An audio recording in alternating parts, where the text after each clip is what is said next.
आज हम पढ़ेंगे कक्षा 10 का अध्याय पहला पोषण पढ़ेंगे। पोषण पोषण क्या है? देखिए, पोषण चाहे जीव हो चाहे पादप हो, दोनों के लिए आवश्यक होता है। पोषण क्या होता है? देखिए, पोषण एक शरीर में होने वाला संगठन है। पोषण क्या है? पोषण एक शरीर में होने वाला संगठन है जिससे शरीर की सभी क्रिया नियंत्रित होती है, चाहे वो शरीर में वृद्धि हो, चाहे टूटी फूटी कोशिकाओं की मरम्मत, जब होती है सब पोषण के आधार पर होती है। जैसे हम भोजन करना और उसका उत्सर्जन होने तक के बीच की जो प्रोसेस होता है उसी को हम बोलते हैं पोषण। पोषण जो होता है, पोषण दो प्रकार का होता है। एक होता है स्वपोषी पोषण,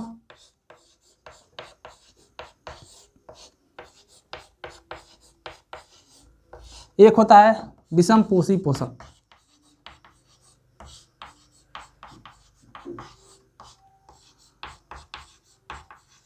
एक होता है स्वपोषी पोषण, एक होता है विषमपोषी पोषण। स्वपोषी पोषण का मतलब होता है जो अपना भोजन स्वयं बनाए। स्वपोषी पोषण का होता है मतलब जो अपना भोजन स्वयं बनाए। और विषमपोषी पोषण का मतलब होता है जो अपने पोषण के लिए किसी दूसरे पर आश्रित हो, जो अपने पोषण के लिए किसी दूसरे पर आश्रित हो। इसलिए यह पोषण कई प्रकार का होता है। एक होता है हमारा शाकाहारी, एक होता है मांसाहारी, एक होता है सर्वाहारी, एक होता है मृतोपजीवी।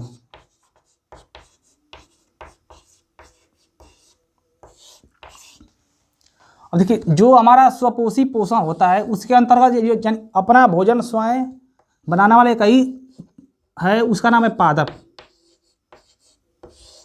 बते पादप ही एक ऐसा सजीव है जो अपना भोजन स्वयं बनाता है। उसके बाद जो भी हमारे जीव आते हैं वो सभी विषमपोषी पोषण के अंतर्गत आते हैं। जैसे हमारा शाकाहारी जीव, यानी वह जीव जो अपने पोषण के लिए उत्पादन यानी पादप, उत्पादन को ही कहते हैं पादप। यानी वह जीव जो अपने पोषण के लिए पादप पर आश्रित होता है उसे बोलते हैं शाकाहारी। और वह जीव जो अपने पोषण के लिए शाकाहारी जीव पर आश्रित होता है उसे बोलते हैं हम मांसाहारी।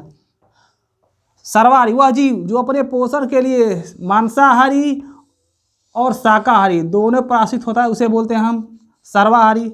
एक होता है हमारा मृतोपजीवी, एक होता है हमारा मृतोपजीवी, यानी वह जीव जो सड़े गले पदार्थ को खाकर अपना पोषण प्राप्त करता है उसे हम बोलते हैं मांसाहारी। जैसे आप एक एग्जाम्पल के रूप में देख सकते हैं, एक हमारा है पादप। कोई भी पादप है, पादप को खाता है हमारा टिड्डा, टिड्डा को खाता है हमारा मेढक, मेढक को खाता है हमारा सर्प,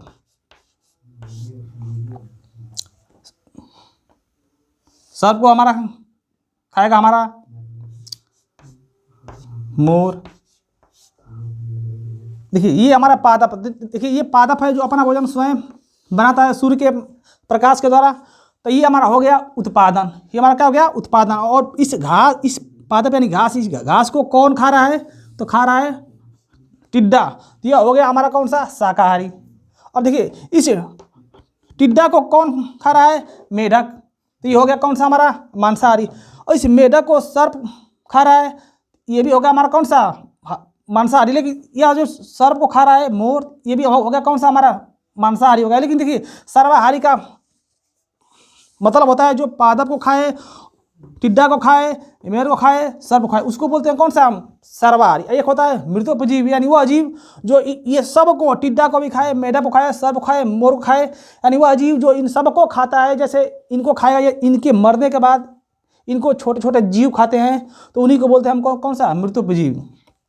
अब इतना हमारा देखिए, तो इसको हम क्रम से पढ़ेंगे। सबसे पहला हमारे उत्पादन में हम पढ़ेंगे पादप।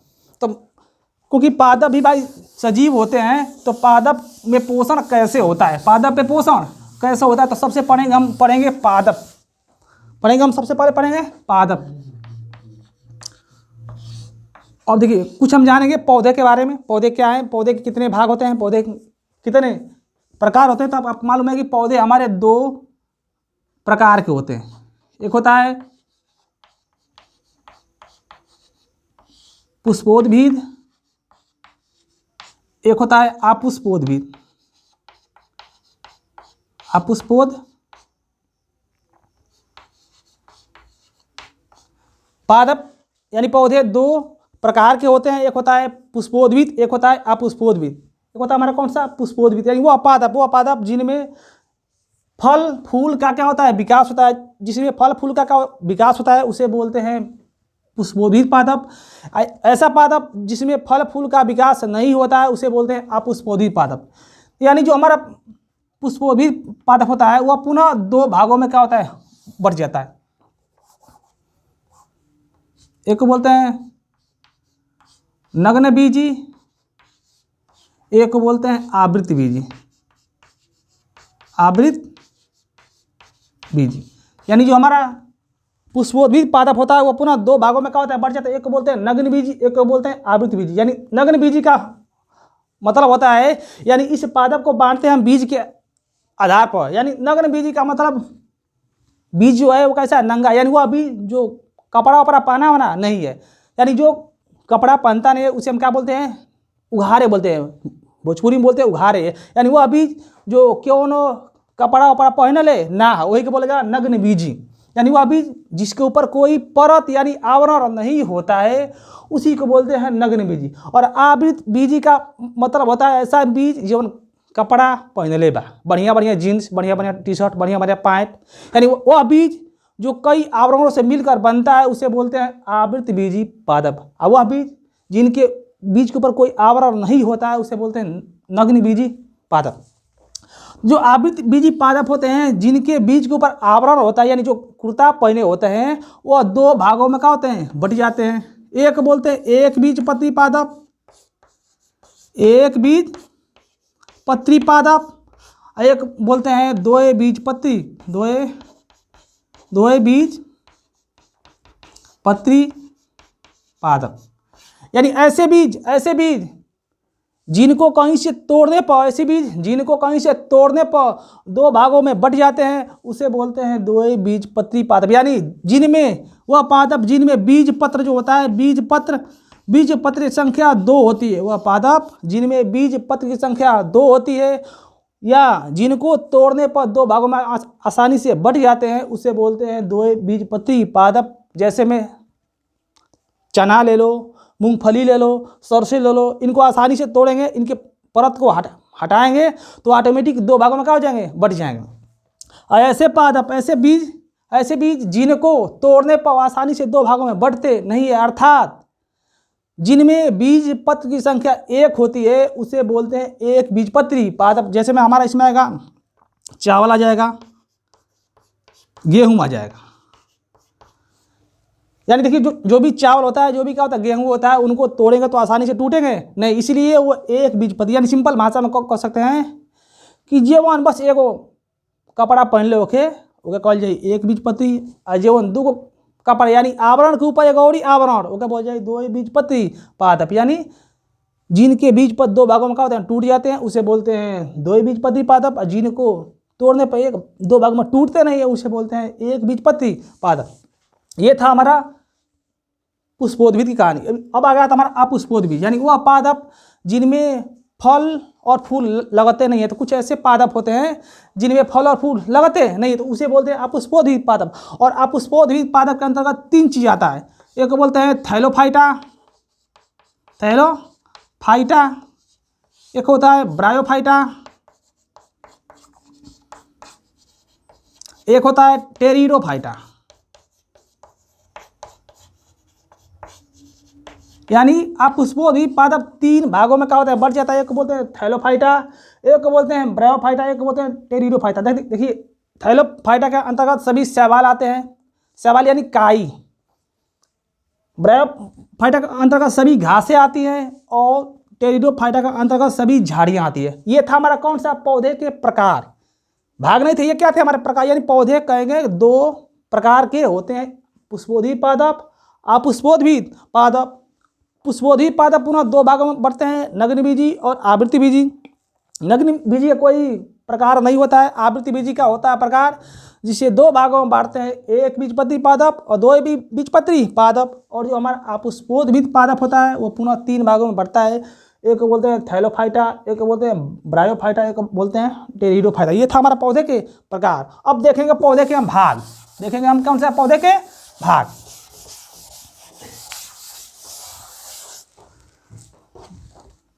पादप के भाग, जैसे कि आप कक्षा 1 से कक्षा 2 से कक्षा 5 से ही पढ़ते आ रहे हैं। आप जानते हैं कि पौधे के 5 भाग होते हैं। एक होता है हमारा जड़, तना, पत्ती, फूल और फल। हम यहाँ कुछ आपको अलग बताएंगे, क्योंकि हम ऊपर की क्लास में जा रहे हैं तो जड़ को आप भूलेंगे, इसका कोई अलग नाम रखेंगे। तो देखिए, जैसे आप जानते हैं कि पौधे के 5 भाग होते हैं, जैसे आप जानते हैं पौधे के 5 भाग होते हैं, जड़, तना, पत्ती, फूल और फल।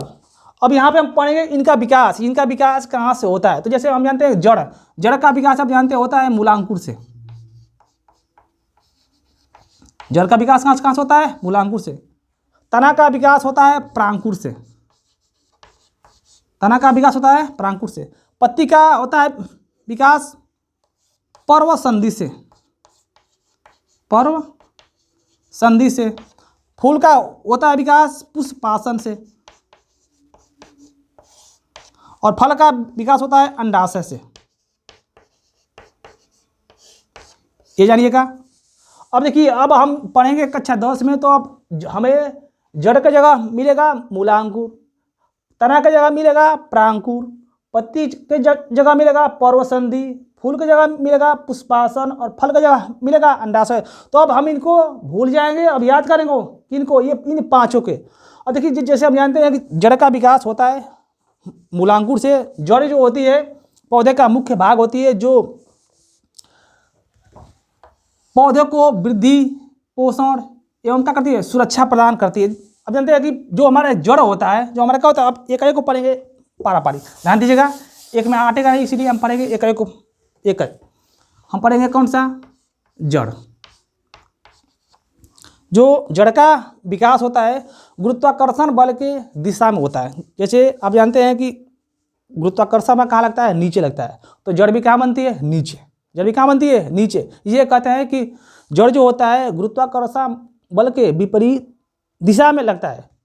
और जो जड़ होता है पौधों को सहारा प्रदान करती है और पोषण प्रदान करने का भी कार्य करती है। अब जानते हैं कि जो जड़ होता है वो जड़ 2 प्रकार का होता है। एक होता है कौन सा? मूसला जड़। एक होता है अपस्थानिक जड़।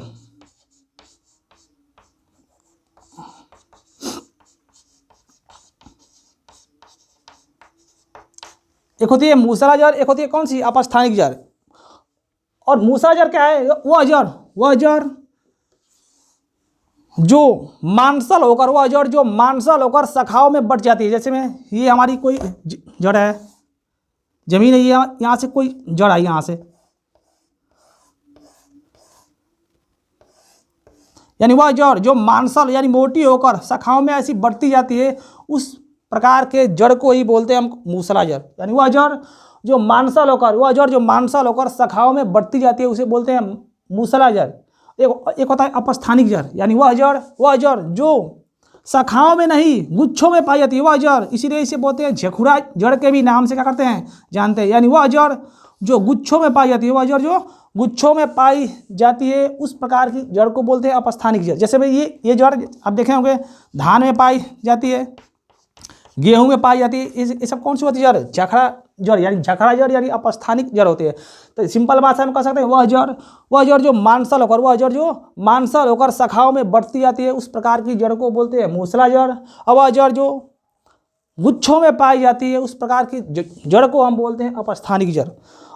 अब देखिए, अब जानते हैं जो हमारा मूसला जड़ होता है, मूसला जड़ 3 प्रकार का होता है। मूसला जड़ 3 प्रकार का होता है। एक होता है हमारा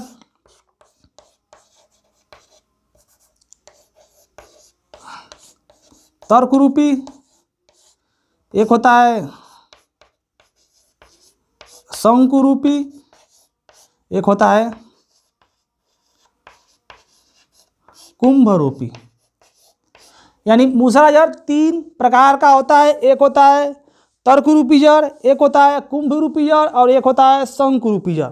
अब तर्करूपी जड़ किसे कहते हैं? वह जड़ जो ऊपर पतली, बीच में मोटी और नीचे क्या होती है? पतली होती है। यानी वह जड़ जो ऊपर पतली और बीच में मोटी और नीचे पतली होती है, उस प्रकार के जड़ को ही हम बोलते हैं कौन सा जड़? तर्करूपी जड़। तरकुल के समान होती है जड़। अब देखे हुए तरकुल का पेड़ ऊपर पतला, नीचे पतला, बीच में क्या होता है? मोटा होता है। उस प्रकार की ही जड़ को बोलते हैं तर्करूपी जड़। यानी वह जड़ जो ऊपर पतली, बीच में मोटी और नीचे क्या होती है? पतली होती है, उस प्रकार के जड़ को हम बोलते हैं तर्करूपी जड़। जैसे इसका उदाहरण हमारा कौन सा है? मूली। अब डेली खाते हैं, सिंपल उदाहरण। यानी वह जड़ जो ऊपर पतली, बीच में मोटी और नीचे पतली होती है, उस प्रकार के जड़ को बोलते हैं तर्करूपी जड़। दूसरा है शंकुरूपी जड़। वह जड़ जो ऊपर शंकु के समान मोटी और नीचे पतली होती है, उस प्रकार के जड़ को, यानी वह जड़ जो ऊपर मोटी और नीचे पतली होती है, उस प्रकार के जड़ को बोलते हैं शंकुरूपी जड़। यानी वह जड़ जो ऊपर मोटी और नीचे पतली होती है, उस प्रकार की जड़ को ही बोलते हैं शंकुरूपी जड़। जैसे में उदाहरण है गाजर। कौन सा है? गाजर। एक होता है कुंभरूपी, यानी कुंभ का मतलब होता है घड़ा, कुंभ का होता है मतलब घड़ा। यानी वह जड़ जो ऊपर घड़े के समान मोटी, वह जड़ जो ऊपर घड़े के समान मोटी, एक बैग नीचे क्या होती है? पतली होती है, उस प्रकार के जड़ को ही बोलते हैं कौन सा जड़? कुंभरूपी जड़। यानी वह जड़ जो ऊपर घड़े के समान मोटी और नीचे एक बैग पतली हो जाती है, उस प्रकार के जड़ को ही बोलते हैं हम कौन सा रूपी जड़? कुंभरूपी जड़। जैसे आप जानते हैं कौन सा? शलजम। ये तीनों जो उदाहरण है, ये इन सबके सबसे बढ़िया यानी सबसे प्रचलित उदाहरण है। जैसे तर्करूपी मूली, शंकुरूपी गाजर और कुंभरूपी कौन सा? हमारा शलजम। ये तो ऐसे का है, ये था हमारा कौन सा? जड़। अब पढ़ेंगे हम तना।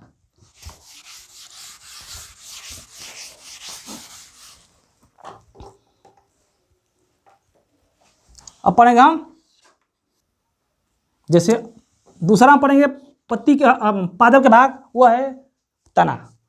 तना पादप का सबसे बढ़िया भाग होता है, जो आप जानते हैं हरे रंग का होता है। इसमें क्या होता है? क्लोरोफिल पाए जाते हैं। सबसे सिंपल बात देखिए, पूछता है तना का विकास। तो तना का विकास अभी आपको बताएं कहाँ से होता है? परांकुर से होता है। कहाँ से होता है? तना का विकास होता है कहाँ से? परांकुर से होता है। परांकुर से होता है। और देखिए पूछता है कि तना का विकास कहाँ होता है, तो आप जानते हैं कि तना कहाँ होती है? जमीन से ऊपर आती है। तो कह सकते हैं कि तना का विकास गुरुत्वाकर्षण बल के विपरीत दिशा में होता है, जो पौधों को यांत्रिक सहारा प्रदान करता है। जो तना होती है, तना तीन प्रकार की होती है। एक होती है भूमिगत तना, एक होती है अर्धवायवी तना,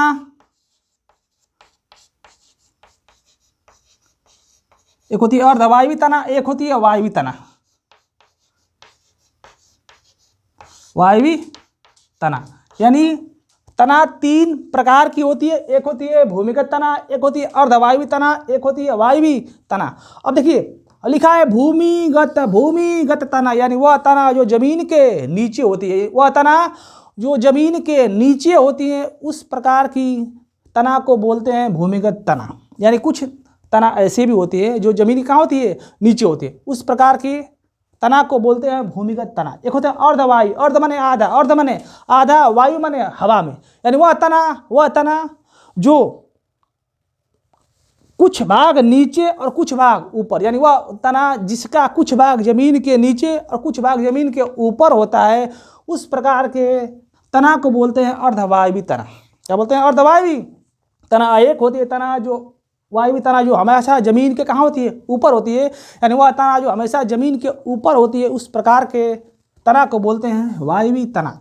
और देखिए भूमिगत तना का आप देखे होंगे एग्जाम्पल। भूमिगत जो तना होती है वो चार प्रकार की होती है। एक होती है हमारी कंद, एक होता है प्रकंद,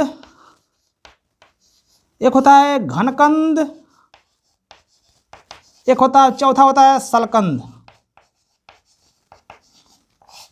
यानी वह तना जो जमीन के नीचे होती है, वह चार प्रकार की होती है। एक होता है कंद, प्रकंद, घनकंद और सलकंद। जो कंद होता है, कंद के अंतर्गत आता है हमारा कौन सा? आलू। आता है आलू। प्रकंद के अंतर्गत आता है हमारा कौन सा? हल्दी। हल्दी आता है और अदरक आता है।